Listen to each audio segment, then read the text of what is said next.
যুবক যুবকরা একটু তেলের কান্ডা লাগাসো।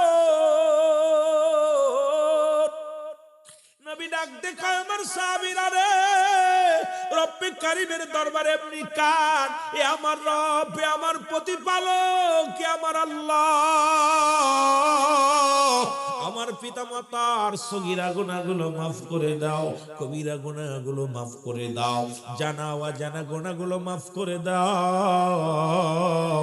যেমনি আমাদেরকে লালন পালন করেছে, এই যে শীতের কনকনে রাত, আব্বা কত মা, ওরে গরিব মানুষ, ভালো কাপড় নাই, ভালো দামি দামি মুসলমান কম্বল নাই, সারা রাত মা ওই ঠান্ডা মাটির মধ্যে শুইয়া ওই সন্তানের বুকের মধ্যে লালন পালন করেছে রে আব্বা। আমার বাবারা, আমরা এই পল্লী এলাকার মানুষ, আমরা তো টাউন এলাকার মানুষ নয় রে।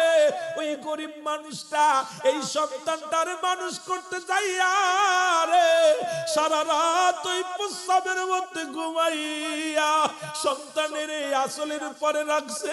আর বড় হয়ে সেই সন্তান যদি মারে না চেনে, বড় হয়ে যদি সেই বাবারে না চেনে, এর মধ্যে যারা আছেন অধিকাংশ কর্মজীবী, মাঠে কাজ করেন, কৃষক মানুষ আব্বা, এই সারাদিন মানুষের বাড়ি বাড়ি কাজ করেন, সারাদিন এই শ্রম দিছে শুধু কলিজার টুকরা সন্তানের সুখে রাখার জন্য, কলিজার টুকরা ছেলে মেয়েদেরকে লালন পালন করার জন্য।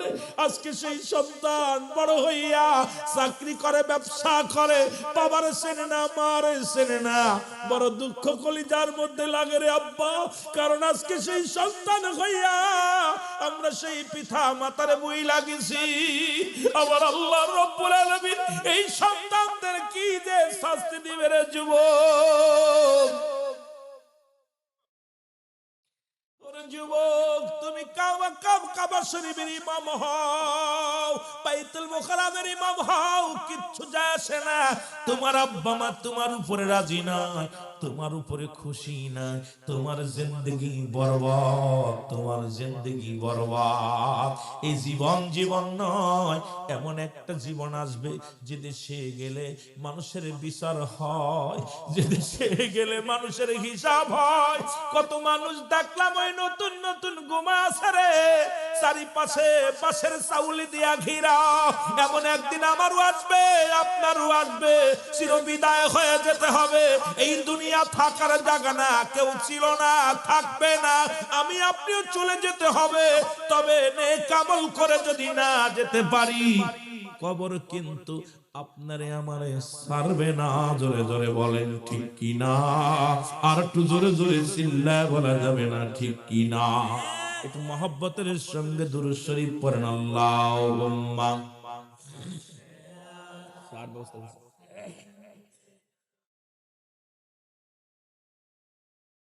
বাবারা মহব্বতে ওয়ালা আলি। আপনাদের কষ্ট হচ্ছে আব্বারে, বড় কষ্ট। আমরা বাংলাদেশের রানা প্রত্যন্ত অঞ্চলে ঘুরি, বাবা মাঝে কি কষ্টে আছে। বুড়া বয়সে ভ্যান চালায়, বুড়া বয়সে রিক্সা চালায়, বুড়া বয়সে কিছু হাঁটতে পারে না, এখন মানুষের বাড়ি কাজ করে। খবর নিবেন, সন্তান আছে 3-4টা। আমি কয়েকটা বৃদ্ধাশ্রম আমার দিয়ে প্রথম উদ্বোধন করছে বাবা, দেখতে যায় দেখছি অনেক বড় লোকের ছেলেরা। জিজ্ঞাসি বাজান আপনার সন্তান আছে? কাজ, বড় ছেলে বড় অফিসার, তার ছেলে লন্ডন আছে। এই বড় লোকদের ছেলে অশিক্ষিত, শিক্ষিত করতে পারে নাই, সুশিক্ষায় শিক্ষিত করতে পারে নাই। এই জন্য ছোট্টবেলা থেকে খালি শুনতাম মানুষের মতো মানুষ হতে হবে, মানুষের মতো মানুষ হতে হবে। আমার মন বলতো এই কথাটা কেন বলে? বাবাই বলতো মানুষের মতো মানুষ হতে হবে, চাচাই বলতো মানুষের মতো মানুষ হতে হবে, দাদাই বলতো মানুষের মতো মানুষ হতে হবে, শিক্ষক বলতো মানুষের মতো মানুষ হতে হবে, যার সঙ্গে দেখা হতো বলতো মানুষের মতো মানুষ হতে হবে। চিন্তা করতাম আমি কি গরু? আমি তো মানুষ। কিন্তু এখন বুঝি যে কেন বলতেছিল যে মানুষের মতো মানুষ হইয়া আজকে লেখাপড়া শিখে বড় চাকরি কইরা যারা এই দুনিয়ার মধ্যে বাপ মার যাদের কাছে ঠাই নাই, এরা মানুষ হতে পারেনি, এরা অমানুষ। জোরে বলেন ঠিক কিনা? বিদেশ থেকে ডিগ্রি নিয়া, বিদেশ থেকে বড় বড় ডিগ্রি আইনা বইয়া বইয়া যারা ঘুষ ছাড়া যাদের কলম চলে না, এরা মানুষ হতে পারেনি, অমানুষ। জোরে বলেন ঠিক কিনা? আরো জোরে বলেন ঠিক কিনা? আজকে দেখলাম সিলেট শাহজালাল আন্তর্জাতিক বিমানবন্দরে দেখলাম আমাদের এক অফিসার আসছে, আমি অনেক খুশি হয়েছি। অফিসার আয় দুর্নীতি দূর করছে, দেখে মানুষের বিদেশ থেকে কত টাকা পয়সা মানুষ পাঠায়, আর সব সম্বল হারিয়ে কান্দে বয়া বয়া, এয়ারপোর্টে বয়া বয়া কান্দে। এটা দেখলাম আজকে সেই এমন ভাবে একটা বাচ্চা মানুষ, সে বলছে আমি বাতিলের কাছে কখনো মাথা নত করি না, আমি কখনো অন্যের কাছে মাথা নত করি না। একজন সাধারণ একজন ফ্যামিলির ছেলে, যে ছেলেটা অফিসার, ওনার বাবা একজন আপনার দিন মজুরি দারোয়ানের ছেলে। বলছে আমার আব্বা আমাকে লেখাপড়া করাইছে, মানুষের বাড়ি কাজ করে, আমার সচ্চরিত্র বাবার সন্তান, সারাদিন পাহারা দিয়ে আমার আব্বা পেয়েছে মাত্র 90 টাকা, 100 টাকা পাইছে, সেই টাকা খেয়ে আমি মানুষ হয়েছি। আর আমার ভিতরে দেহের মধ্যে কোনো হারাম ঢুকবে না, আমি যতদিন বেঁচে আছি সরকার আমাকে চাকরি দিছে, আমি আমার জীবনটা কাটাবো এমন ভাবে যাতে করে আল্লাহ আল্লাহ রাসূল রাজি হয়, আল্লাহ কেউ না দেখলো আমার আল্লাহ দেখে, আমি যেন দুর্নীতি না করি, দুর্নীতির কাছে কখনো যেন মাথা নত না করি। জোরে বলেন না মারহাবা, আর একটু জোরে বলেন না মারহাবা।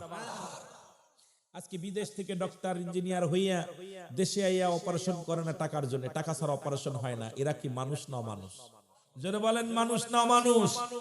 আরে ছেলে মানুষ করছে, মেয়ে মানুষ করছে, বুড়া কালে বাবা মার খেটে খাওয়া লাগে, রান্না করে খাওয়া লাগে, গরম পানি করে দেয় না, কত কষ্টে সন্তানাদি, এরা মানুষ হতে পারেন, এরা সব মানুষ।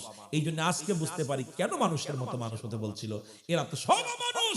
কারণ এরা লেখাপড়া শিখছে, ডিগ্রি অর্জন করেছে, কিন্তু এরা প্রকৃত মানুষের মতো মানুষ হতে পারে নাই। জোরে বলেন ঠিক কিনা? এদের ধারণাই নাই। আল্লাহ কয় কুল্লু মান আলাইহা ফান, সব শেষ করে দিবে কে? আরো জোরে বলেন না, কে করবে? আল্লাহ করে দিবে, সব কিছু শেষ করে দিবে আল্লাহ।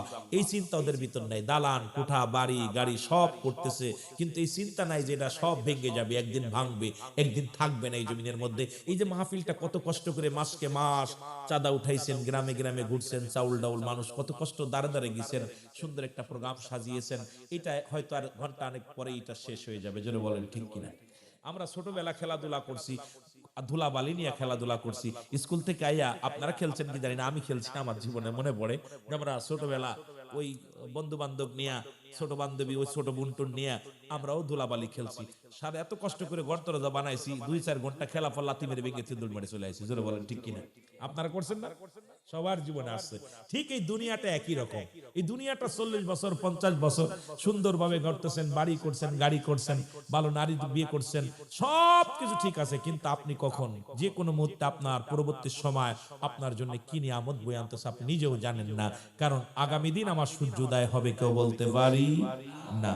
এই জন্য আমি বারবার বলি একটা কথা স্মরণ করাই দিই মানুষের, যে পৃথিবীতে প্রথম কাপড় পরেছি অন্যের সাহায্যে, আবার শেষ কাপড় পরিধান করবো অন্যের সাহায্যে। এই হলো আপনার জিন্দেগি, আমার জিন্দেগি। যারা কবরে শুয়ে আছে ওদের কাপড় পরাইছেন আপনারা, আবার আপনারা যখন দুনিয়ায় প্রথম কাপড় পরেছেন হয় আপনার মা খালা বোনেরা পরাইছে। জোরে বলেন ঠিক কিনা? মনে হয় আপনাদের বুঝতে পারেন না আমার কথা। পৃথিবীর প্রথম কাপড় পরছেন অন্যের সাহায্যে, ঠিক কিনা?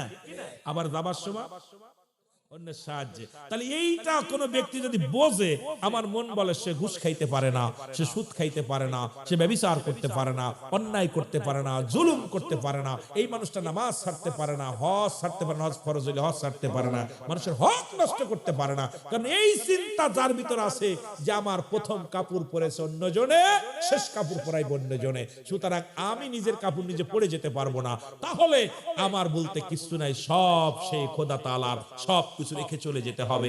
আমি নিয়ে যাব কোনটুক আমলটুকু, সাথে করে যেটা নিয়ে গেলে আমার কবর নামও যাওয়া ভালো হবে।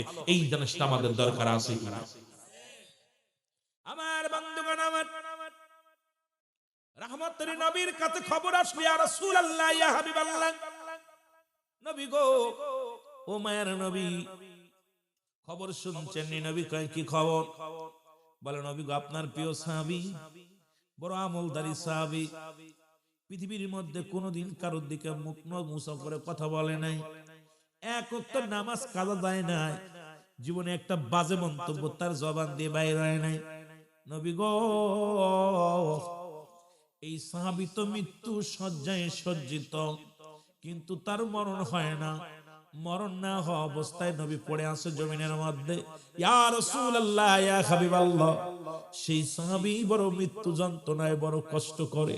আল্লামা মুফতি আমজাদ আলী সাহেব একটা কিতাব লিখলো, কিতাবের নাম বাহারে শরিয়াত। এই কিতাবের মধ্যে লিখতে যা বললেন, দুনিয়ার মানুষ শোনো, মানুষ যখন সাধারণ মৃত্যুবরণ করে 70টা তাজা উটের গায়ের চামড়া জবাই না করিয়া উল্টো দিকে টান দিয়া লবণ আর মরিচ লাগায় দিলে যতটুক যন্ত্রণা হয় এর চাইতে 70 গুণ যন্ত্রণা হলো একটা সাধারণ মৃত্যু। কালে পায়খানা করে দিই, আমরা যারা মরণ কালে প্রস্রাব করে দিই, আমরা যারা মরণ কালে জিব্বা বাইরে গেছে,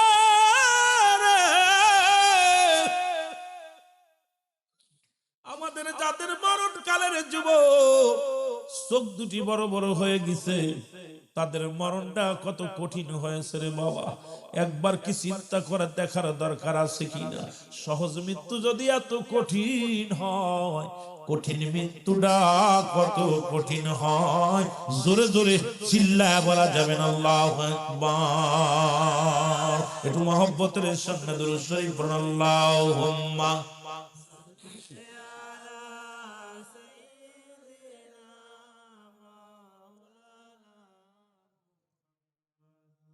আরো জোরে বলেন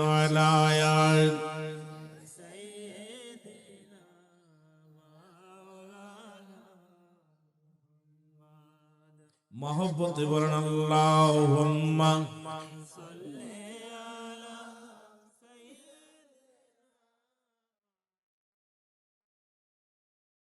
ওয়ালা আলি সাইয়্যিদিনা।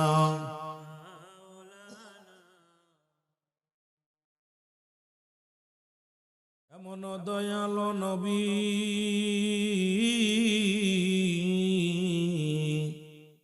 আসিলেন এই জগতে, সারা জীবন কাঁদলেন শুধু উম্মতি উম্মতি বলে। এ নবীজির প্রেমের মালা পড়ো মুমিন আশিকে, পরানো ভরিয়া দুরূদ পড়ো ভাই সব মুমিনে। আল্লাহুম্মা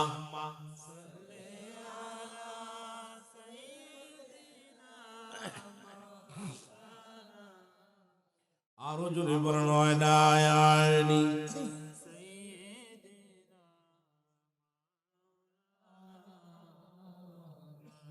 এই দুনিয়ার মুসলমান গভীর মনোযোগ, রহমতের নবী ডাকতে বলেন আমার সাহাবীরা গো,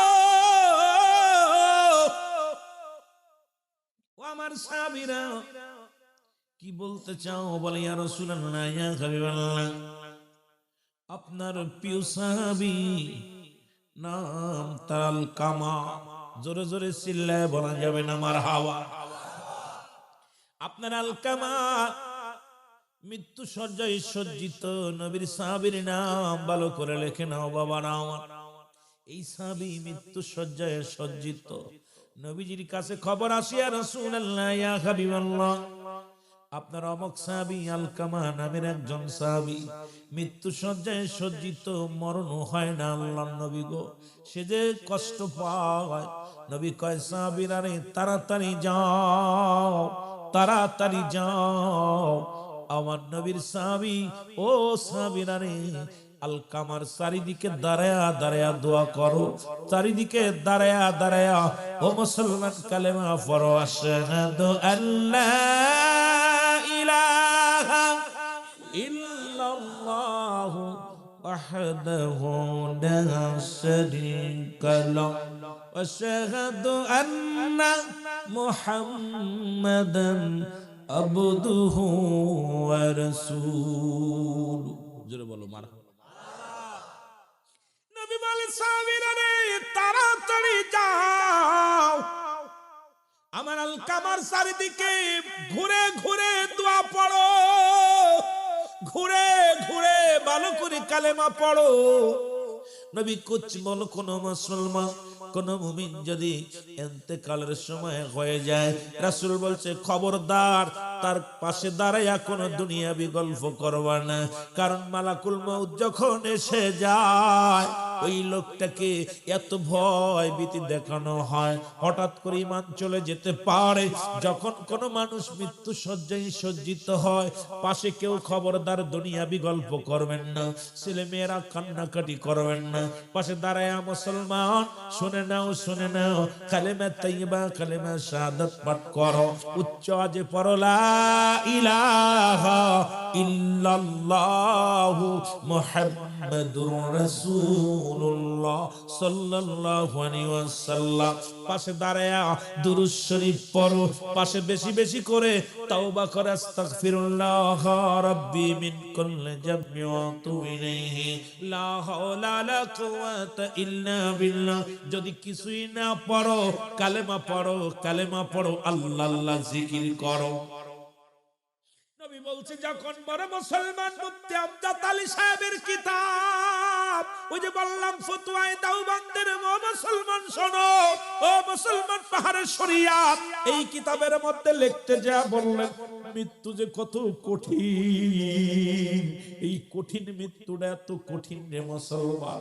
এই মানুষগুলোর 70টা উটের গায়ের চামড়া জবাই না করিয়া এই চামড়াটা ছিঁড়ে নিয়া, টানতে ছিঁড়ে নিয়া ভিতরে লবণ আর মরিচ লাগা দিলে যতটুকু যন্ত্রণা হয়, এর চাইতে 70 গুণ যন্ত্রণা হয় একটা সাধারণ মৃত্যুরে বাবা। ওরে যদি এই মরণ যদি এত কঠিন হয়, এই গ্রামের মধ্যে কত মানুষ যুবক, এই জিগার বাড়ি আর জমিনে কত মানুষ মরণের সময় পায়খানা করে দিছে, হাফেজ সাহেব জানে, হাফেজ তারিকুল ইসলাম ভাই জানে, কত মানুষ গোসল করাতে যা দেখছেন পায়খানা করে দিছে। কত মানুষ মরণের সময় বাবারে আমার কি করেছে, চোখ দুটো বড় বড় হয়ে গেছে, জিহ্বাটা তাদের বাইর হয়ে গেছে, ভিতরে দেওয়া যায় নাই, একটা অঙ্গ বেঁকা হয়ে গেছে, হাত পা বেঁকা হয়ে গেছে, সোজা করা যায় নাই। তাদের মৃত্যুটা কত কঠিন হয়, তাদের মরণটা কত কঠিন হয়। এই চিন্তা যদি কোনো মানুষের ভিতর আসে রে, এই মানুষটা তো ভুলেও অন্যায় করতে পারে না, কারণ এই দুনিয়া ছেড়ে চলে যেতে হবে, এই দুনিয়া থাকার জায়গা না। জোরে বলেন ঠিক কিনা? ও যুবক, দিলের কান্না লাগা শোনো,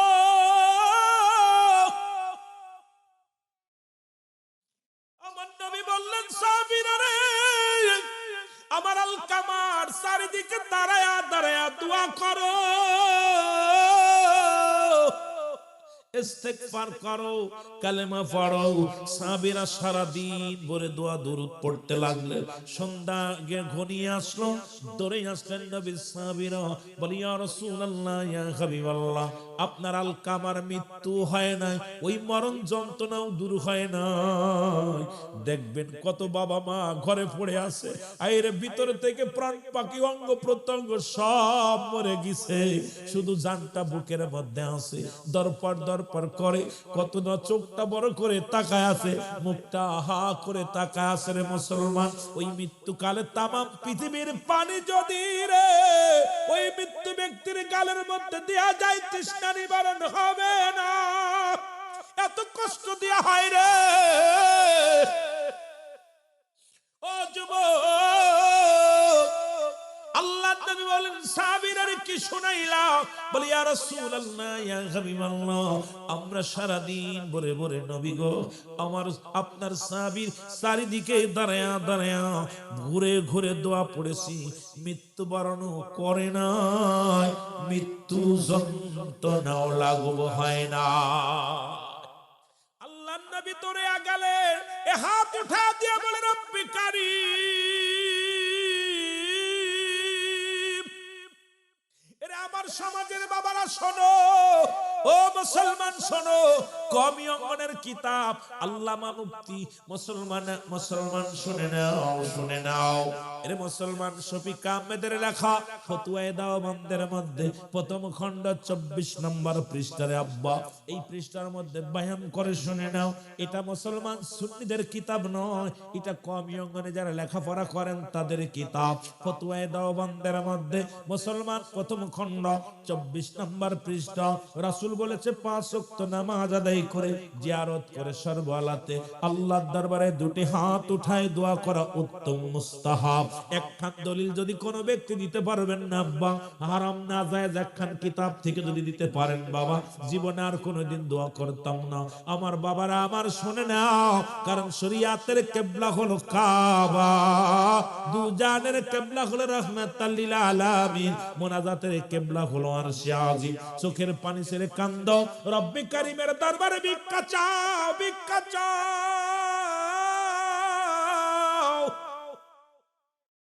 এর রব্বে কারীম এই দুনিয়ার মধ্যে সহায়, আমরা সহায়। আল্লাহ হলো সহায়, আমরা সহায়। আল্লাহ হলো সবল, আমরা দুর্বল।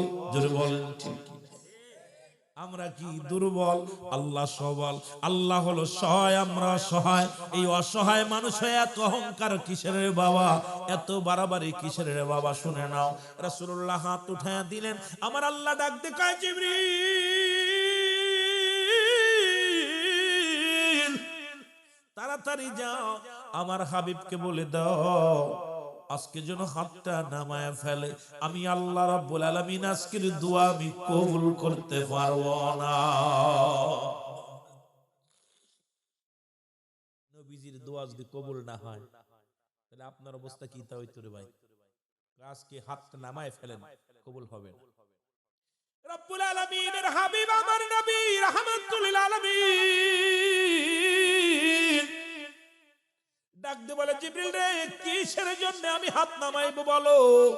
বলি, ইয়া রাসূলুল্লাহ, ইয়া হাবিবাল্লাহ, আপনি যার জন্য দোয়া করেন এই দুনিয়ার মধ্যে মা জননী এখনো জিন্দা। ওরে মা বাবার কথা মতো যে জন চলে না, বলো মা বাবার কথা মতো। আল্লাহ নবীর দয়া তরফবি না বাইরে, আল্লাহ নবীর দয়া। মা বাবা তোর আপন, তাদেরকে করো যতন, মা বাবা তোর আপন। মার কলিজায় দুঃখ দিলে আল্লাহ সহে না, ওগো বাবার মনে কষ্ট দিলে আল্লাহ সহে না। আল্লাহ নবীর দয়া তার পাবি না বাইরে, আল্লাহ। এ দুনিয়ার মুসলমান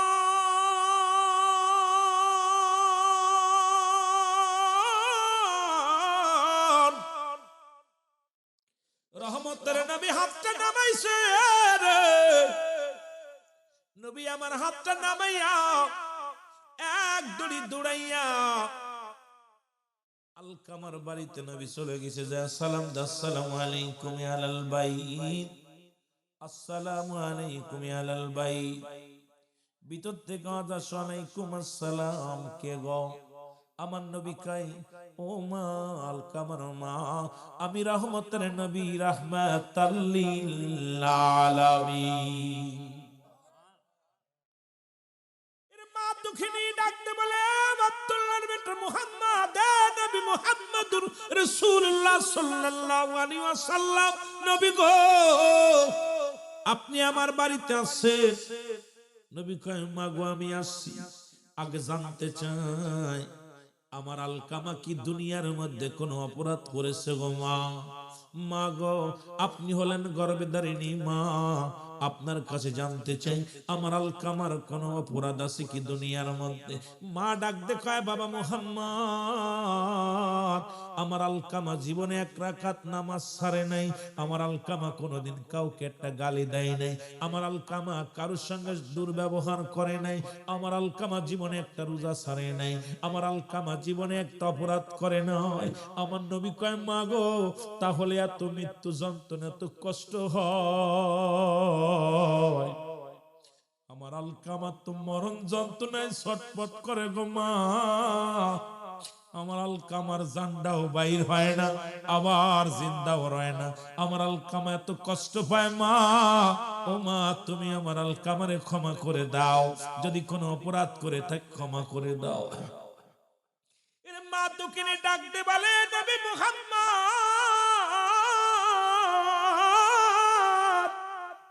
এই পৃথিবীর মধ্যে আমার আলকামা দুনিয়ার মধ্যে কোনো অপরাধ করে নাই, তবে একটা অপরাধ করছে রে।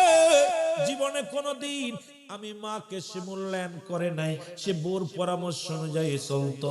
এর সুন্দরী বউ যা বলে ওটাই মেনে নেয়। আমি মায়ের কোনো পরামর্শ শোনে না। আমি মার কলিজার মধ্যে বড় আঘাত লাগছে। আমি মা হইয়া আমার কোনো কথার তার কাছে মূল্যায়ন পাই নাই রে বাবা। এই কারণে আমি দুঃখিনী মা, মনে কষ্ট পেয়ে আসি। আমার নবী ডাকতে বলে, মা মা তুমি মাফ করে দাও।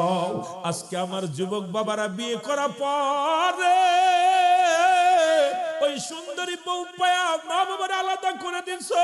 এই বুড়া বয়সে মা রান্না করে খায়, বাবা কত কষ্ট করে ইনকাম করে বাবা। তোমরাও যেদিন বুড়া হয়ে যাবা, তোমাদের আব্বা মা যেদিন তোমাদেরকে এইরকম, তোমার সন্তান তোমার এইরকম বৃদ্ধ করে আলাদা করে দিবে, তখন চোখের পানিগুলো বড় বেড়ে যুবক, ও যুবক, আমার নবী কয়, মা মা গো তুমি আমার আলকামারে ক্ষমা করে দাও।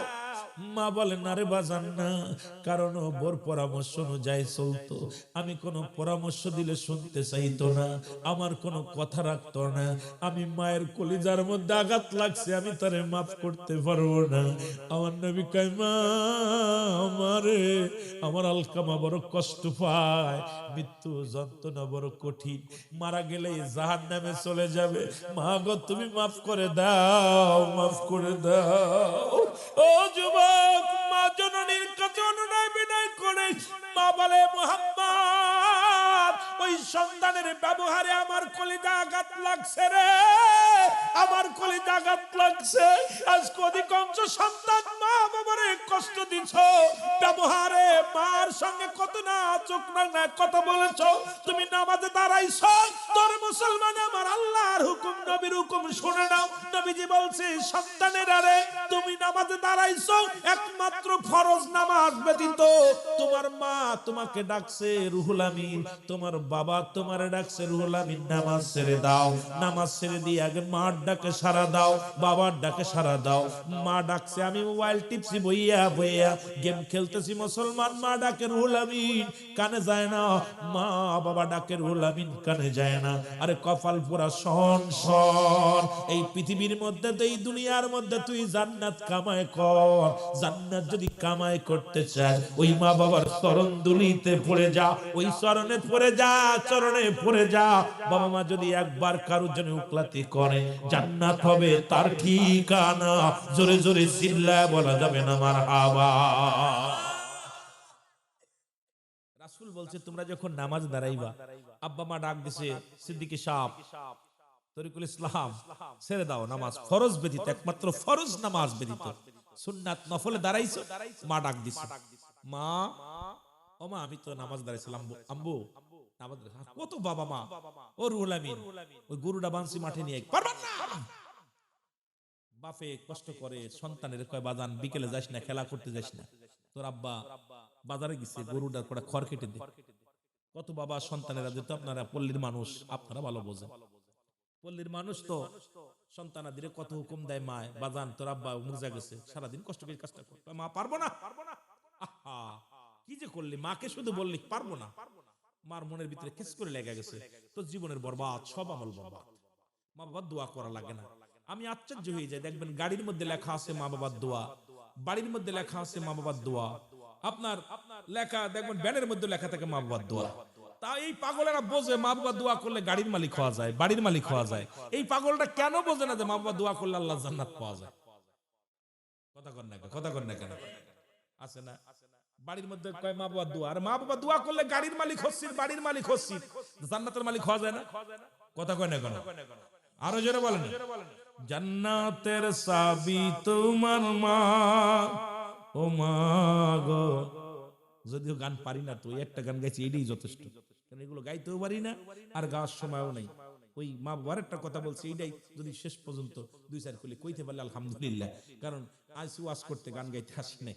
তো ভালো বেশি, বিশেষ করে বড় কষ্ট হলো এইখানে, কষ্ট হলো এইখানে যে মা বাবার জন্য আমাদের চোখের পানি পড়ে না। আমার নবীজি বললেন মা, নবী ডাকতে বলে মা, মা গো, ও মা তুমি আমার আলকামারে মাফ করে দাও গো মা।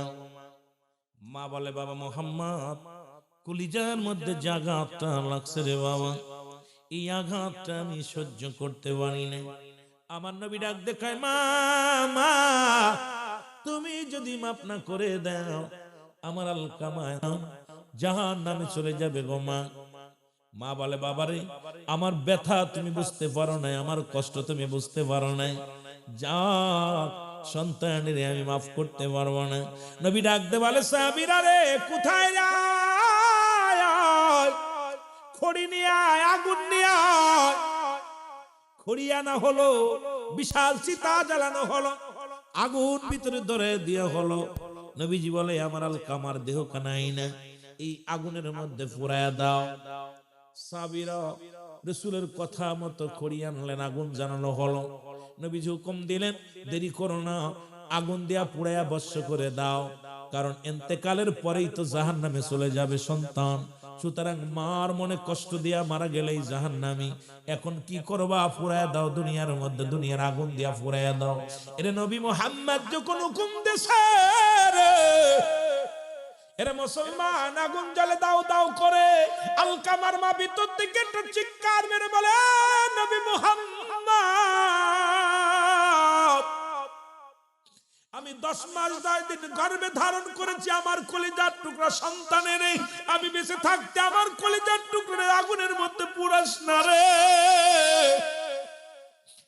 আমি মা সইতে পারবো না, আমার সামনে আমার সন্তান বিপদগামী হবে, আমার সন্তানের আগুনে পুড়াইবি, আমি মেনে নিতে পারবো না। দুনিয়ার সব ভুল সবগুলো আমি মাফ করে দিলাম। সঙ্গে সঙ্গে আলকামার জবান দিয়ে কালিমা বাইর হয়ে গেছে, লা ইলাহা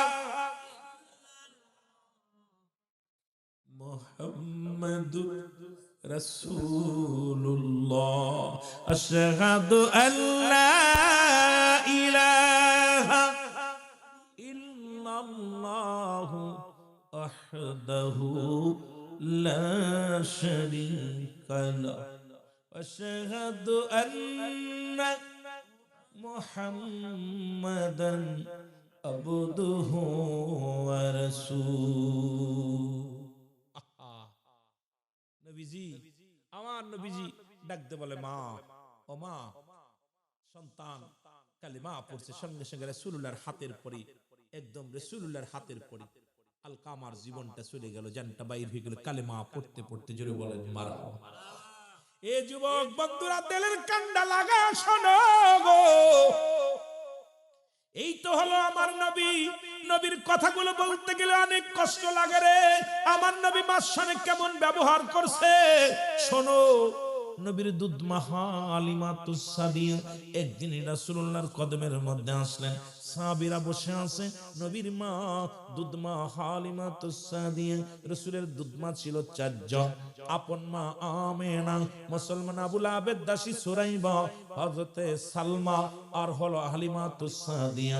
এই 4 জন ব্যক্তি ছিল রাসূলুল্লাহর দুধমা। আমরা অনেকেই জানি নবীর দুধমা শুধু হালিমা, না রে বাজান না, তাহলে আরো 3 জন বাদ পড়ে যায়। 1 নাম্বার মা হলো 3 দিন 3 রাত পর্যন্ত দুধ পান করাইছে, যিনি হলো আপন মা আমিনা। 2 নাম্বার হলো হালিমাতুস সাদিয়া। 3 নাম্বার হলো মুসলমান শোনো আবু লাহাবের দাসী সুরাইবা। আর হলো 5 নাম্বার হলো হযরতে সালমা। এই 4 জন ব্যক্তি রাসূলের দুধমা ছিল দুনিয়ার মধ্যে মুসলমান। রাসূলের জিন্দেগি নিয়ে আলোচনা করলে মজা লাগে রে যুবক। ও যুবক শুনে নাও, কারণ ওদিকে আমি যেতে পারবো না, যে আলোচনার মধ্যে ডুবেছি, যদি আলোচনা কোন পর্যন্ত যেতে পারবো জানি না রে। রাসূলুল্লাহর কদমের মধ্যে নবীর দুধমা আসলেন, চেয়ারে বুড়া বুড়া মহিলা, জনক মহিলা। নবীজি দেখেই মাকে দেখে লাফ উঠে দাঁড়াইলেন। সাহাবীরা আশ্চর্য হয়ে গেছে, এই মৌলবীরা হন বাবা। নবীজি চিন্তা, সবাই সাহাবীরা, কিন্তু নবীর চাইতে কি মহিলা দামি মানুষ, নবী উঠে দাঁড়াইলেন। রাসূলুল্লাহ তার নিজের রুমাল মুবারক বিছায়া দিলেন, নিজের ঘাড়ের রুমাল মুবারক সুন্দর করে বিছায়া দিলেন।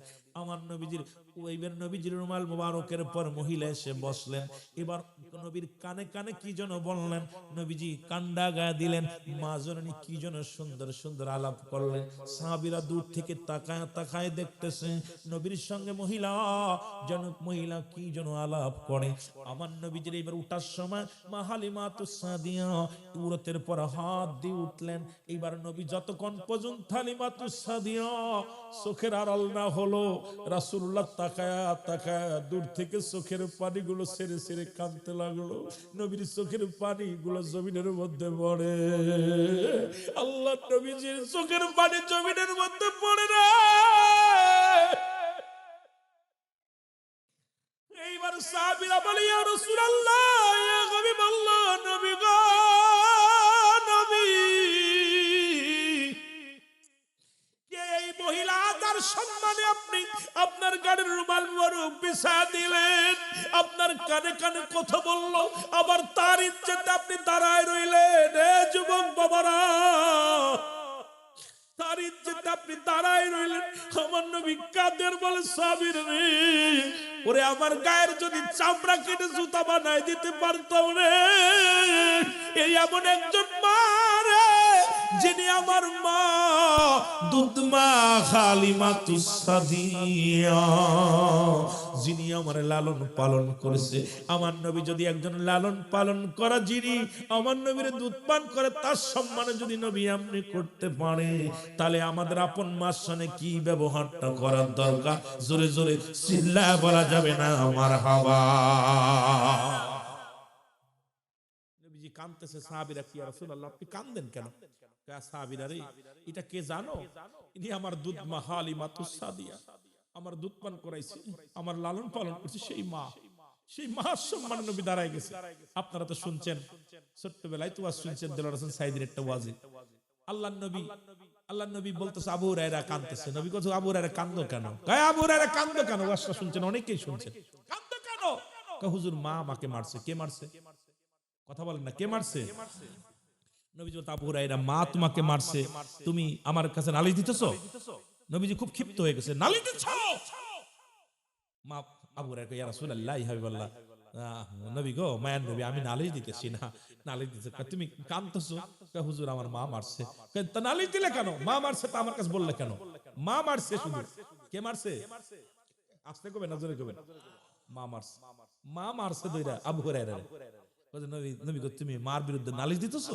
না হুজুর, আমি আপনার কাছে দোয়া চাই। আমি জানি আমার নবী দোয়া করলে আমার মার কাছে আগে পৌঁছে যাবে। আবু নবী নবী দোয়া করতেছে, আবু হুরায়রা, আল্লাহ আমার আবু হুরায়রার মারে তুমি হিদায়াত দান করো। আবু হুরায়রা দোষ শুরু করছে, এমন জোরে দোষ শুরু করছে, পিছন থেকে জামা টেনে ধরছে। লোকজন ভদ্রলোক খালি দৌড়ায়, ভালো মানুষ ধরেন, এখন যদি আমাদের তরিকুল ভাই দৌড়ায়, সকল কারে এত ভদ্র মানুষ দৌড়াই করে, কথা বুঝেন? একটা মওলানা মানুষ দৌড়াদৌড়ি করলে, ইমাম সাহেব দৌড়াদৌড়ি করলে খারাপ লাগে না দেখতে? রুল আমি সিদ্দিকী দৌড়াই কেন? পিছন থেকে টেনে ধরছে, জামা ছিঁড়া গেছে, দৌড়ায় বাড়ি গেছে, যায় দেখে ঘরের ভিতর ছেলে। মা মা বলতেছে, বাজান একটু দেরি কর, একটু দেরি কর, তুই তো খারাপ কাজে যাস নাই বাবা, আমারই ভুল হয়ে গেছে তোকে মেরে। আরে রাহমাতাল লিল আলামিনের কদমে গেছিস বাবা, আমি একটু গোসল করে আসি। মা কি করলেন? গোসল করে আসলেন। গোসল করে এসে সঙ্গে সঙ্গে কি করলেন? তো বাবা কালেমা পড়ে নিলেন, বাবা আমার সেই নবীর কদমে নিয়ে যাও, যে নবীর কদমে তুমি গেছো, সেই নবীর কদমে আমার নিয়ে যাও। জোরে বলেন না মারহাবা, আরো জোরে বলেন মারহাবা। সুতরাং এই যে আমাদের আমার অবস্থা, আমার নবীজির দোয়া কবুল হইছে আল্লাহর কাছে। এই মা বাবার দোয়া বিফলে কোনোদিন যেতে পারে না। জোরে বলেন ঠিক কিনা? একটু মহব্বতের সঙ্গে দুরূদ শরীফ পড়েন, আল্লাহুম্মা, জোরে জোরে জোরে। ওয়ালা আলি সাইয়্যিদিনা, আরো জোরে বলেন, আল্লাহুম্মা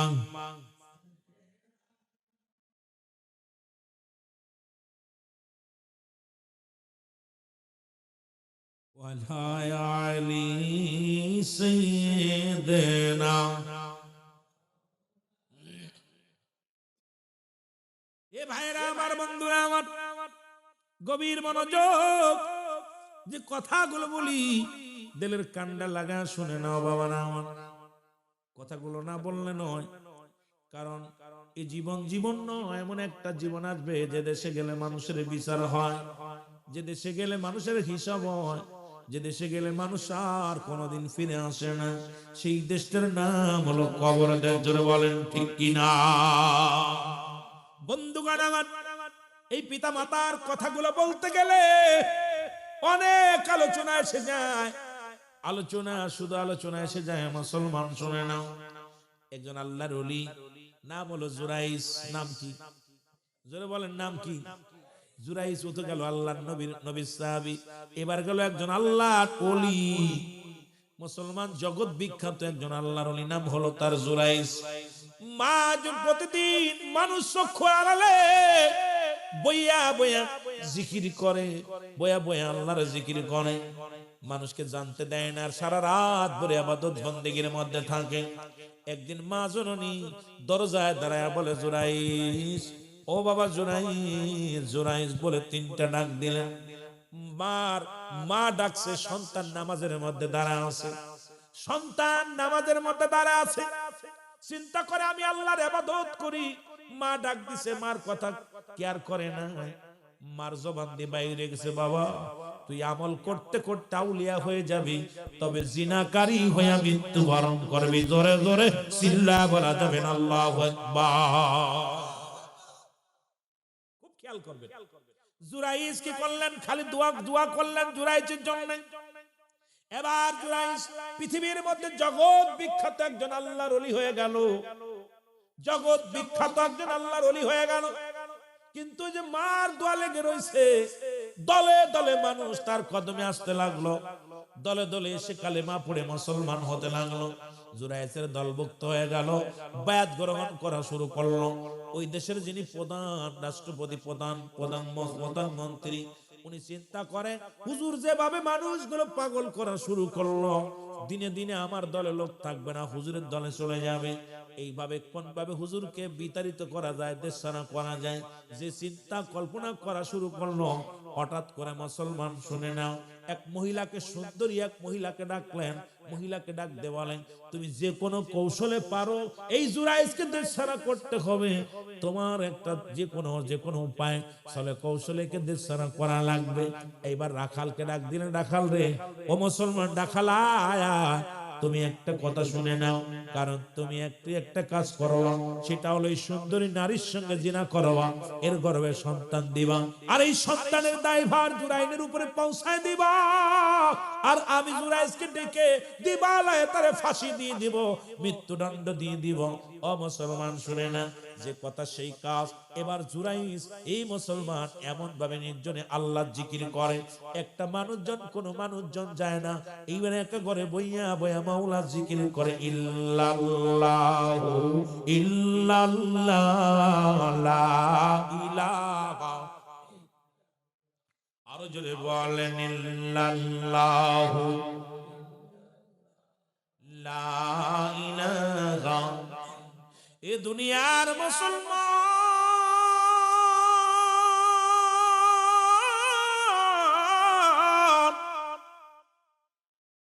এইবার জুরাইসের বিরুদ্ধে নালিশ আইল গো।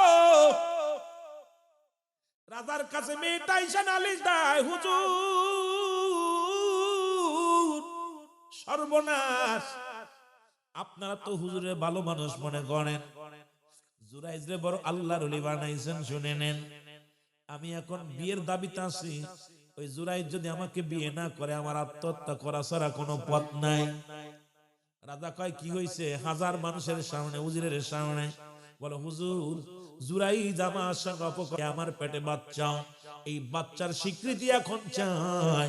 জুরাইস জন এই বাচ্চার স্বীকৃতিটা আমারে দিয়ে দেয়। খুব লক্ষ্য করবেন বাবারা আমার, মা বাবার দোয়া যে কত কঠিন একটু ভালো করে জেনে নিবেন রে মুসলমান। জুরাইস ডাক দে মুসলমান, এবার রাজা কয়, হুজুরে ধরে নিয়ে আসো। হুজুরকে গ্রেফতার করে আনা হলো, জুরাইস কানা হলো। জুরাইজকে ডাক দে বলে জুরাইজ রে তুমি কি মেয়েটাকে চেনো? কয় হুজুর না চিনি না।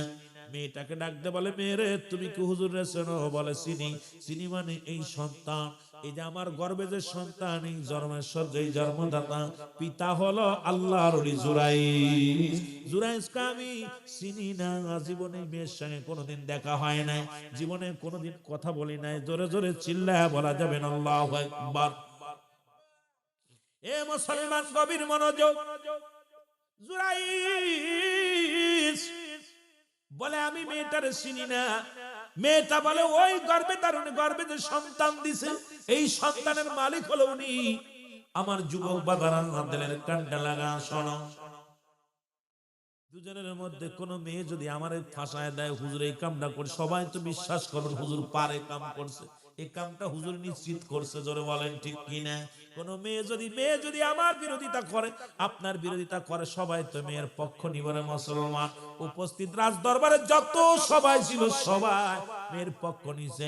জুরাইজকে আমি চিনি না।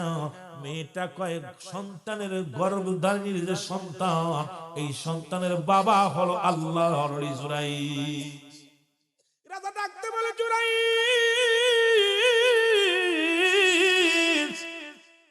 তুমি তাড়াতাড়ি বিবাহ করো, বিবির স্বীকৃতি দাও, না হয় তোমার কল্লা শিরচ্ছেদ করা হবে।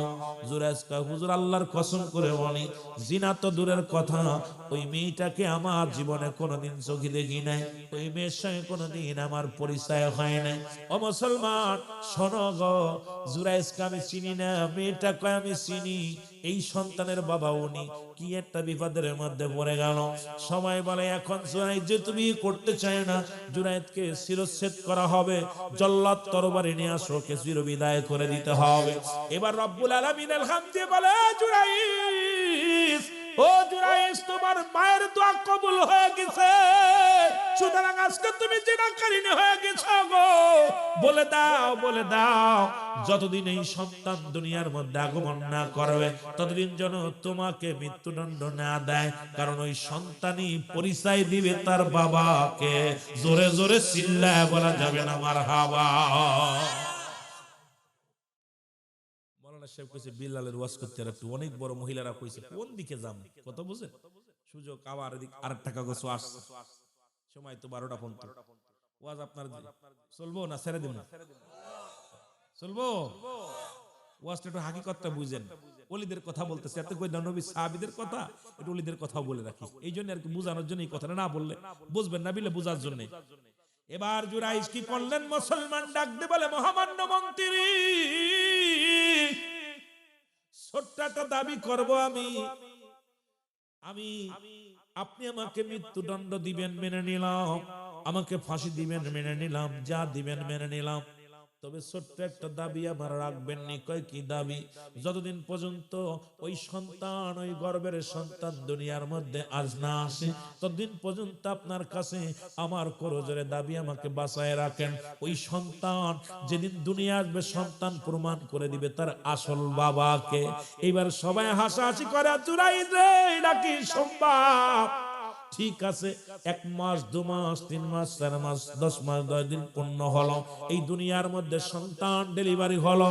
এই দুনিয়ার মধ্যে সন্তান যখন দুনিয়ার মধ্যে আসলো, রাজা ডাক দিলেন, তোমরা কে কোথায় আছো তাড়াতাড়ি আসো, আজকে জুরাইজের ছেলে হইছে, এই ছেলে পরিচয় দিবে তার আব্বাকে। এবার লোকজন হাজার হাজার লোকজন ময়দানে হাজির হয়ে গেল। ডাক দে বলে এবার সবাই লোকজন আসছে, যে শিশু একদিনের শিশু কথা বলবে গো, এই একদিনের শিশু কথা বলবে, এটা মানা যায় না, মানতে পারি না, বিশ্বাস হয় না। লোকজন দ্বারা আছে সব শোনার জন্য। রাজা ডাকতে বলে বালক তুমি বলো তোমার আব্বাকে। বালক কথাও বলে না, মাথাও নাড়ে না। ছোট্ট একদিনের বালক কি বলবে রে মুসলমান? জুরাইজ কান্দার বলে রব্বে কারীম। ও মুসলমান, ওলিরা বলে সূরা ইউনূসের মধ্যে 11 নম্বর পারা 62 নম্বর আয়াত, আল্লাহ বলে আলা সাবধান ইন্না নিশ্চয় আলা ইন্না ওয়াল্লাহি, আল্লাহর তরফ থেকে যারা ওলি হয়, আল্লাহর দ্বারা মাহবুব বান্দা হয়ে যায়, লা নাই খাউফুন শব্দের অর্থ হয় ওয়ালা, যদি অবস্থান করে হুমদের উপরে জানুন, তাদের কোনো চিন্তা চিন্তা নাই ভাবনা নাই। আরে আল্লাহর মাহবুব বান্দার তো কোনো চিন্তা থাকতে পারে না, কোনো ভয় থাকতে পারে না। ও মুসলমান শুনে নাও, ঘোষণা হলো আমার আল্লাহ, আল্লাহর কোরআন ডাক দে কয় সাবধান সাবধান। সুতরাং আমি আপনি এত পেরেশানিত হয়ে লাভ কি রে বাবা? আল্লাহ রাব্বুল আলামিন ডাক দে বলে জুরাইর আর কান্দিস না, আর কান্দিস না রে, এই দুনিয়ায় এই বালক সবার কথা শুনবে না। ও জুরাইস, তুমি তার দিকে শাহাদাত আঙ্গুল ইশারা করে বলো, বালক তোমার আব্বার নাম কি? দেখবে বালকের জবান খুলে যাবে। জুরাইস চোখের পানি ছেড়ে কান্দে আর বলে, আল্লাহ, আজকে ভরা মজলিসে কলঙ্কর মালা নিয়ে আমি মরবো, কারণ আমার মা দোয়া করেছিল তুমি জগৎ বিখ্যাত একজন আল্লাহর ওলি হবা, কিন্তু নারী কলঙ্ক নিয়ে কবরে যাবা। আজকে আমি বুঝতে পেরেছি আমার মার দোয়া কবুল হয়ে গেছে, আমি জগৎ বিখ্যাত আল্লাহর ওলি হইলাম, কিন্তু আমার কলঙ্ক নিয়ে কবরে যাওয়া লাগবে। চোখের পানি ছেড়ে ছেড়ে কাঁদতে লাগলেন আল্লাহর ওলি জুরাইস। ও মুসলমান, এইবার জুরাইস আঙ্গুল শাহাদাত আঙ্গুল টান দিয়া ডাকতে বলে, বালক, তুমি তোমার আসল বাবার পরিচয়টা দিয়ে দাও। যেমনি পরিচয় দিয়েছিল ঈসা ইবনে মরিয়ম, মরিয়মের পুত্র ঈসা নবী দুনিয়ার মধ্যে আগমন করেছিল। সবাই যার সন্তান, কেউ বাবা মুসলমান শুনে নাও, কত কথা বলতেছিল। মরিয়মের পুত্র ঈসা নবী ডাকতে বলো, ও যুবকেরা খবরদার খবরদার, এই তোমরা শুনে নাও, আমার মা পুত পবিত্র। সুতরাং শুনে নাও, শুনে নাও, কেউ আল্লাহর পুত্র বলেছিল, কেউ যার সন্তান বলেছিল, কত গালি দিয়া শুরু করেছিল। ঈসা নবী বলেছিল, না না, আমি আমার মা পুত পবিত্র, আমার মা কারোর সঙ্গে অন্যায় করে না। সুতরাং আমার আল্লাহ পারে কি পারে না? আরো জোরে বলেন, পারে কি পারে না? বিনা বাপ সন্তান বানাইতে পারে আমার আল্লাহ। আবার মুসলমান শুনে নাও, শুনে নাও, এই ক্ষমতার মালিক কে? আরো জোরে বলো কে? আরো জোরে বলো কে? ও যুবক, যুবক বন্ধুরা শোনো, জুরাইস ডাকতে বলে, বালক বলে দাও তোমার আসল বাবাকে।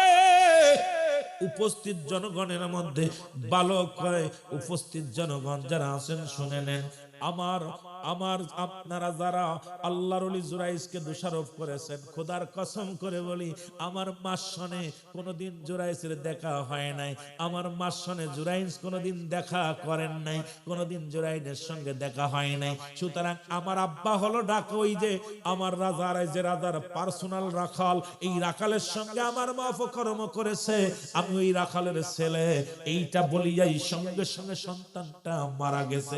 এইবার রাজা ধরে আসিয়া জুরাইজের পায়ের মধ্যে পড়ে কাঁদতে আর কয়, জুরাইসে, আমারে তুমি মাফ করে দাও, আমি সব জানতাম, আমি তোমার অপমানিত করার জন্য, তোমাকে লাঞ্ছিত করার জন্য এই নাটকটা সাজাইলাম, এর জুরাইজ আমারে মাফ করে দাও। জুরাইজ কাঁদতে আর বলে, হুজুর, আরে আমি কি মাফ করবো রে? আরে আমার আল্লাহ আমার মায়ের দোয়া কবুল করে ফেলেছে রে। এই পৃথিবীর মধ্যে আমি জবরদস্ত ওলি হইলাম, কিন্তু আমার মা বলেছিল আমি জিনাকারী হয়ে কবরে যাব রে। আজকে আমার মার দোয়া কবুল হয়ে গেছে।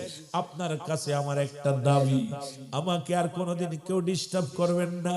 আমার মায়ের কবর যতদিন পর্যন্ত আমি দুনিয়ার মধ্যে বেঁচে থাকবো, আমার মায়ের কবরের পাশে আমি লুটায়া লুটায়া কাঁদবো, এই সুযোগটা আমার দিয়ে দেন। আজ রাজা কয়, জুরাইস রে, তোমাকে এই ধন সম্পদ সব দিয়ে দিলাম, এই রাজ্যের দায়িত্ব তোমার দিয়ে দিলাম। জুরাইস কয়, না, আমি কিচ্ছু চাই না, দুনিয়ার মুখাফেক্কি নয়, আমি আল্লাহর মুখাফেক্কি। সুতরাং এই দুনিয়ার সম্পদ দিয়ে আমার হবে কি রে? এই দুনিয়ার বালাখানা দিয়ে আমার হবে কি রে?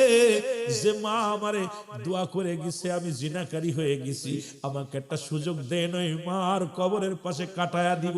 আল্লাহর জুরাইস যতদিন বেঁচে ছিল, মার কবরের পাশে বয়া বয়া সারাদিন ভরে কাঁদতো, সারাদিন ভরে চোখের পানি ফেলা কাঁদতো আর বলতো, আল্লাহ আমি আমার মায়ের অপদার্থ সন্তান, আমি আমার মাকে রাজি করতে পারি নাই, তোমাকে রাজি করে ফেলেছিলাম, কিন্তু আল্লাহ আমার মাকে রাজি করতে পারি নাই।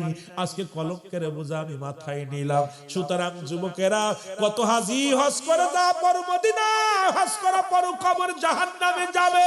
এই দুনিয়ার মধ্যে আব্বা মার সঙ্গে নাফরমানি করো না। আব্বা মার কাছে যুবক আজকে বাড়ি যাইয়া মার পাটা ধরে পড়ে থাকবি, বাবারে পড়ে থাকবি রে মুসলমান। বাবারে সালাম দিলে কবুল আজরের সওয়াব পাওয়া যায়, মারে সালাম দিলে কবুল আজরের সওয়াব পাওয়া যায়। কিন্তু আমরা এটা দিই না। কত বান্ধবীরে সালাম দিই, বন্ধুরে সালাম দিই, একটা বাবা মারে সালাম দিতে লজ্জা করে, কারণ মাস্টার ইবলিস আমাকে দিতে দিবে না। আজাদের বাপ মা বেঁচে আছে, বাড়ি যাইয়া আজকে যাইয়া মার পায়ের মধ্যে ধরে বলবি, মা মা মারে ভুল করেছি, আমারে ক্ষমা করে দাও। বাবার পায়ের মধ্যে পড়ে কাঁদবি, আব্বা মারে মাফ করে দাও। আব্বা মা যদি মাফ করে দেয়, তোর জীবনটা ধন্য, তোর জীবনটা বড় ধন্য রে যুবক। আর আব্বা মা যদি মাফ না করে দুনিয়া থেকে বিদায় হয়ে যায়, তোর জীবনটা বড় বরবাদ, জীবনটা বড় বরবাদ, জীবনটা বড় বরবাদ। আব্বা মার খেদমত করে যেন আমরা কবরে যেতে পারি। জোরে জোরে চিল্লা বলা যাবে না মারহাবা, আর একটু জোরে জোরে চিল্লা বলা যাবে না মারহাবা। ওরে আমি যদি যাই গো মারা, আমি যদি বিদেশের মাটিতে, লাশটাই আমার পৌঁছাই দিও মায়ের কলেতেও বলো, লাশটাই আমার, আরো জোরে বল, লাশটাই আমার পৌঁছাই দিও মায়ের। খালা বলো, ফুফু বলো, তোমার মায়ের মতন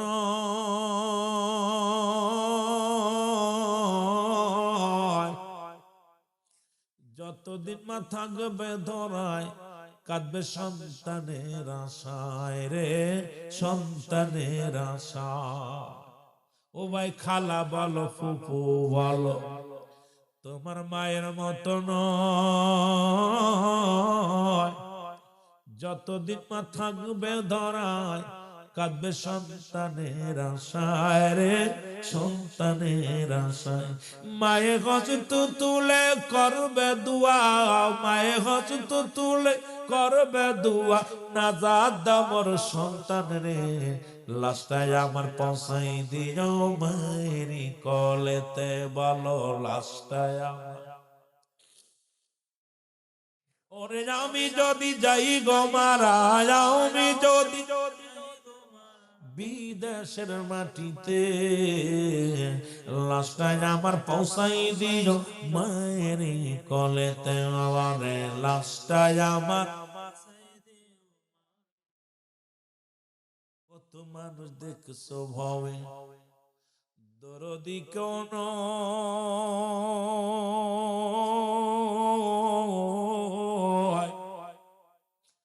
মা বাবার মতো এমন নিয়ামত পাবি না রে ভাই, তোরা পাবি না রে ভাই।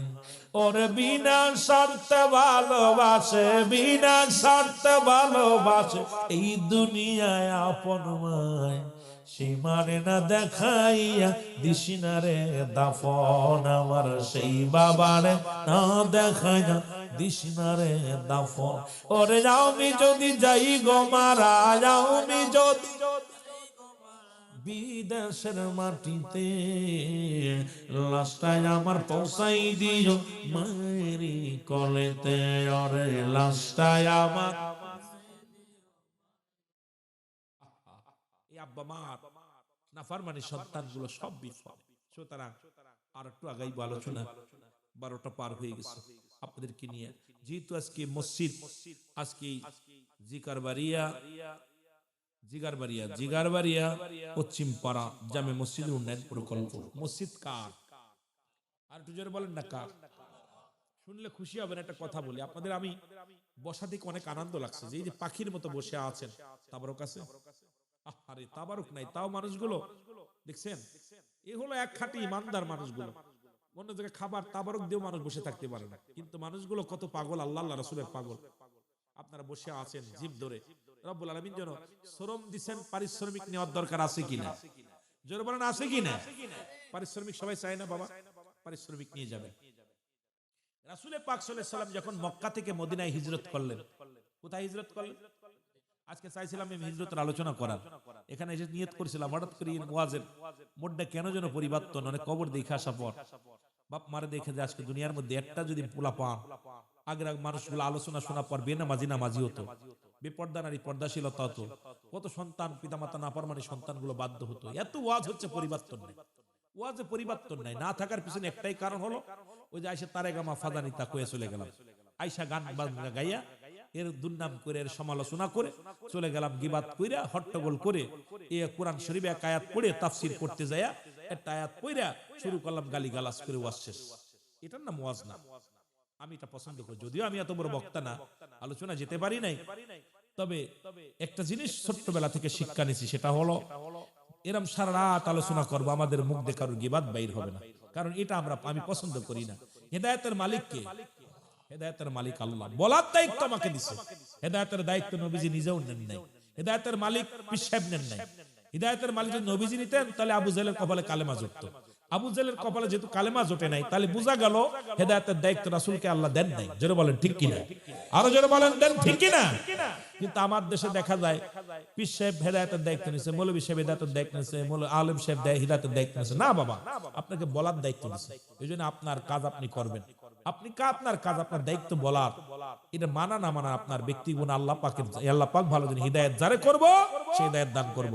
তবে সমাজের মধ্যে ওয়াজ নসিহত আগের যুগে মানুষ মসজিদ ছিল কাঁচা, ঈমান ছিল পাকা, এখন মসজিদ হইছে পাকা, ঈমান একেবারেই ফাঁকা। জোরে বলেন ঠিক কিনা, সব শেষ।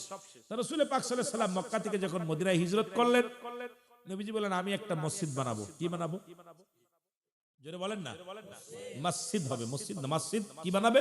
মসজিদ ঘর বানাবে, আমার আল্লাহর ঘর। কার ঘর? আরো জোরে বলেন না, কার ঘর? আর এই পাশে হলো রাসূলের ঘর, মাদ্রাসা হলো রাসূলের ঘর, আর মসজিদ হলো আল্লাহর ঘর। এইটা কার ঘর? রিয়াজুল জান্নাহ বেহেশতের বাগান। এটা কার? এটা কার? আল্লাহ। এটাও কার? আল্লাহর। আমরা কার? এই জমিন কার? এটা জোরে বলেন না। নেওয়ার মালিক, দেওয়ার মালিক, সবকিছুর মালিক কে? আল্লাহ। রাসূল যখন বললেন আমি একটা মসজিদ বানাবো, রাসূলের এক সাহাবী নাম হলো আইয়ুব আনসারী। নাম কি? জোরে বলেন নাম কি? আইয়ুব আনসারী। যে বাড়িতে নবী আশ্রয় নিলেন যায়, আনসারী শব্দের অর্থ সাহায্যকারী। আইয়ুব হলো নাম, সাহাবীর নাম ছিল হযরত আইয়ুব, সাহায্যকারী হলো আনসারী। জোরে বলেন সুবহানাল্লাহ। আনসার শব্দের অর্থ সাহায্যকারী। জোরে বলেন না মারহাবা। সাহায্যকারী। নবীজি বলেন আমি একটা মসজিদ বানাবো, আর আইয়ুব আনসারী বলে ইয়া রাসূলুল্লাহ আমার বাড়িটা দান করে দিলাম। সুবহানাল্লাহ বলেন না। এর আস্তে কইতেন না জোরে কইতেন? বাড়িতে বাবিরে শোনাইবেন, এখন কই লাভ নাই। বাড়িতে কইবেন হুজুরি কইছিল সুবহানাল্লাহ কইতে, ওই সময় কই নাই, এখন কইতেছি। কথা বুঝেন নি? কি কইবেন? জোরে বলেন না। নবীজি বলেন মসজিদ বানাইবো, আর আইয়ুব আনসারী বলে হুজুর আমার বাড়িটা দান করে দিলাম। নবীজি বলেন আইয়ুব তুমি থাকবা কোথায়? আনসারী তুমি থাকবা কোথায়? তোমার তো এক টুকরা জমি, এই টুকরা জমিতে দিয়া দাও, কোথায় থাকবা? আনসারী বলে ইয়া রাসূলুল্লাহ এই জমিন যার আমিও তার, আমার আসল বাড়িটা হলো কবর। এই জোরে কর না, আসল বাড়ি কোথায়? জ্ঞানী মানুষ দেখেন হুজুর আমার আসল বাড়িটা কবর, এটা আমার সানি বাড়ি, এই বাড়িটা আল্লাহর ঘর হবে, এখানে মানুষ সেজদা দিবে, আমি এর স্মৃতি কি পাওয়ার আছে? আমার তো আসল বাড়িটা 3.5 হাত। কয় হাত? জোরে বলেন কয় হাত? নবীজি আনসারী মুখের দিক তাকাইলেন, ইয়া রাসূলুল্লাহ জমিটা নিতে হবে। নবীজিকে বলতেছিল নবী গো জমিটা নিতে হবে। আমার নবী আর না করতে পারলেন না, নিয়ে নিলেন। দেখছেন যে বাড়িটা, যে বাড়িতে আশ্রয় নিলেন, যে ঘরটা দিয়ে দিয়েছেন রাসূলকে। নবীজি বলেন এখন আমি তো মসজিদ বানাইবো, কিছু টাকা ইসির প্রয়োজন, কাঠের প্রয়োজন, তক্তার প্রয়োজন, আপনার ওই সামিয়ানার প্রয়োজন, এগুলো তোমরা কে কে আনবা? সাহাবীরা যাদের গাছ ছিল কেটে কেটে ঘাড়ে করে নিয়ে শুরু করলো নেওয়া। কেউ ইট নিতে আপনার ওই বড় বড় আপনার কি পাথরগুলো কেটে কেটে নিয়ে যাচ্ছে, কেউ খাজুরের ডালগুলো নিয়ে যাচ্ছে। সবাই প্রতিযোগিতা শুরু হয়ে গেল। রাসূল পাক সাল্লাল্লাহু আলাইহি সাল্লাম যে চাইছে মসজিদ বানাবে, নবীর মসজিদ বানাবে, কেউ জায়গা দিছে, কেউ ওই সব সামিয়ানা যা লাগবে সব নিয়ে গেছে। সুবহানাল্লাহ বলেন। কিছু মানুষ বলেন হারেস, হারেস শব্দের অর্থ হলো লুবি, আব্দুল্লাহর বেটা মুহাম্মদ প্রচন্ড লোভী, আই দেখেন জমি একখান দখল করে নিছে, মানুষের গাছ গাছালি কাইটা নিয়া, এই উঠাউটি করলে কেন আব্বা, উঠাউটি করছো, এত সুন্দর তোমাদের প্রশংসা করলাম আর তিনটা উঠে চলে গেল। আব্বারে আজরাইল যে কোনো মুহূর্তে চলে আসতে পারে, বইয়া থাকবেন দান ধরে, বইয়া থাকেন। আমার বাজার এখানে রহমত নেওয়ার জন্য বইয়া থাকবেন। কত রাত চলে গেল, কি পাইলাম? তা আমার বাবারা গভীর মনোযোগ। এইবার নবীজিকে বলছে লুভি, হারেস শব্দ অর্থ লুভি। নবীজি চোখ দিয়ে পানি ছেড়ে দিছে। জিবরিল আমিন কয় নবী আপনি কান্দেন, তা আল্লাহর ঘর বানাইলাম আর এরা সহযোগিতা করলো, ওরা তো আমার হারেস বলে, কাফেররা তো হারেস বলা শুরু করছে। আমার নবীজি বল আর জিবরিল আমিন কয় হুজুর আপনার ভিতর লোভ আছে তো, আছে তো লোভ।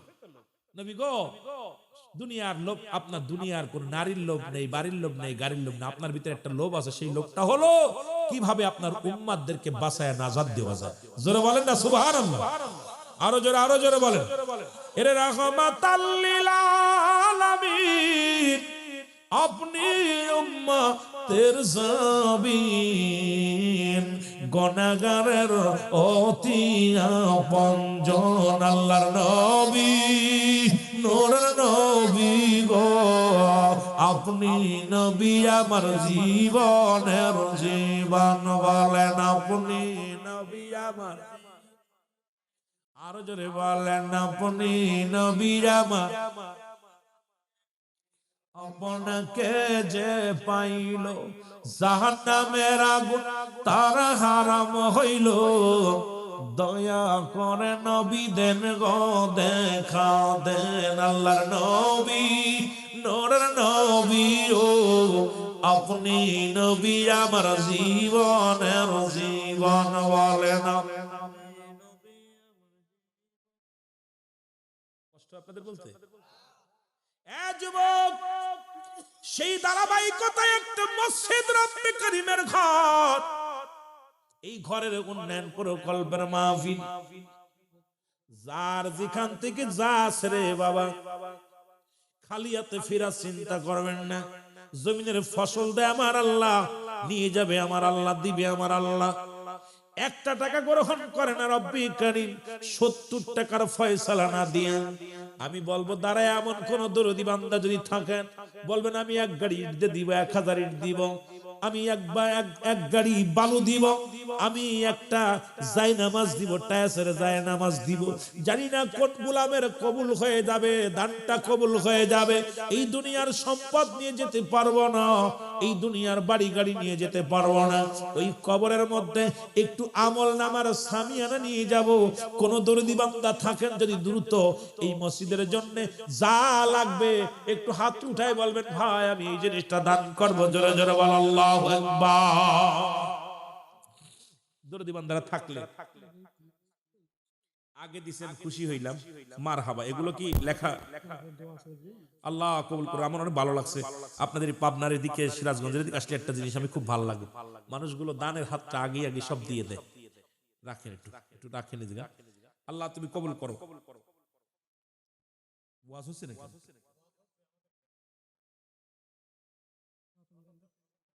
দেখেন এইগুলো উনার মাইকটা একটু ঘুরে দিতে পারে না, এটা আদবের কত বড় ক্লাব। এই যদি মুসলিমের মধ্যে বাল্যহা ক্লাব, এগুলো বাজান রে, এগুলো তো মানুষ, এগুলো যারা অমুসলিম থাকে তারা এটা হাসাহাসি করে থাকে। মুসলমানদের ভিতরে একতা বদ্ধ যদি না হয়, মুখে মুখে শেখ ফরিদ বগলে একই কথা, বুঝেন? মুখে মুখে কই আমরা সব ঠিক আছে। মোহাম্মদ খলিল রহমান আল্লাহ, খলিল ভাই উনি কত 500 টাকা না 500 টাকা আল্লাহ দান করেছে। আল্লাহ কবুল করো, মঞ্জুর করো, সব সময় সমাধান করে দাও। অভাবের দরজা বন্ধ করে জিকিরের দরজা খুলে দাও, সব সময় সমাধান করে দাও। আল্লাহ আব্দুল খালেক ভাই আল্লাহ 1000 টাকা আল্লাহ কবুল করে নাও, মঞ্জুর করে নাও, সব সময় সমাধান করে দাও। অভাবের দরজা বন্ধ করে দাও, রিজিকের দরজা খুলে দাও, না তা মোল্লা মাতিয়ে দাও। আল্লাহ উত্তর পাড়া আল্লাহ কোন মিয়া